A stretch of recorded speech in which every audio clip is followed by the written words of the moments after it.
Our top story this hour, Iran and the International Atomic Energy Agency have in a joint statement, described their negotiations as, quote, very productive.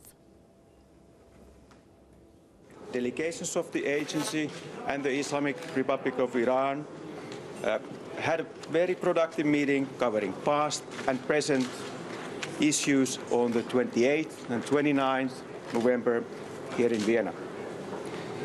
Iran presented a new proposal on practical measures as a constructive contribution to strengthen cooperation and dialogue with a view to future resolution of all outstanding issues.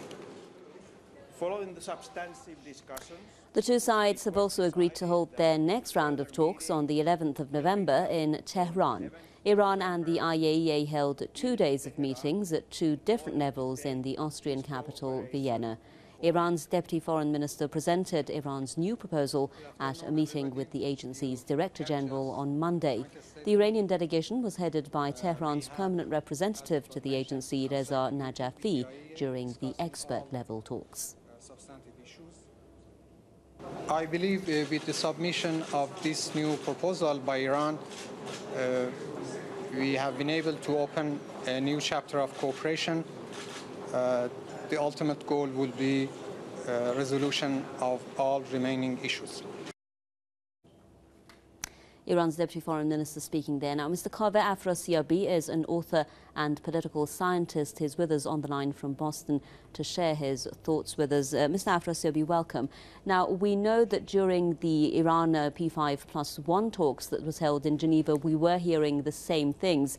Iran with a new proposal, the other side saying that this time round everything looks different, and now we're hearing the term very productive. What do you think is different? Well, it's not really different. They're actually very similar because we have a two-track negotiation between Iran and P5+1 on the one hand and Iran and the IAEA on the other, and these are parallel tracks that must move in tandem in order to break the nuclear stalemate.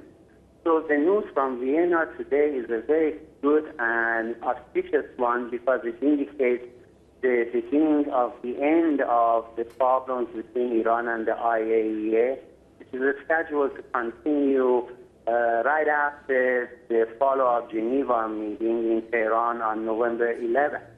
So if everything goes well and Iran and the IAEA succeed in finalizing the new modalities for cooperating, I think this will go a long way in resolving the nuclear stalemate.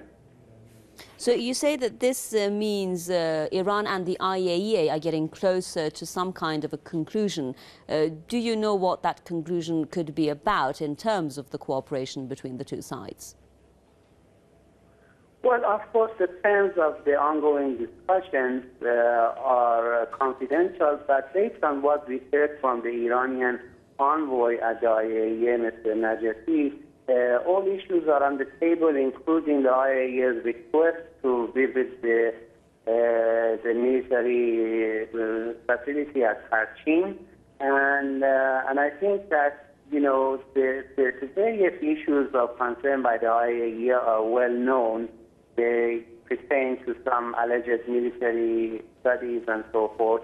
And Iran has now expressed willingness to address all these issues of concern by the IAEA in a balanced manner within the framework of its safeguard agreement with the IAEA.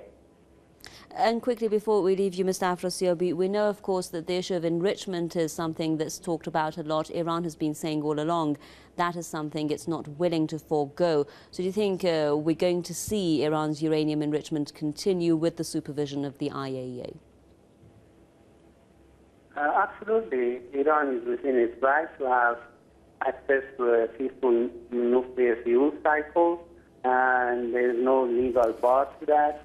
Of course, with respect to, you know, certain confidence-building measures on a temporary basis, Iran may show its goodwill by halting the 20% enrichment and so on.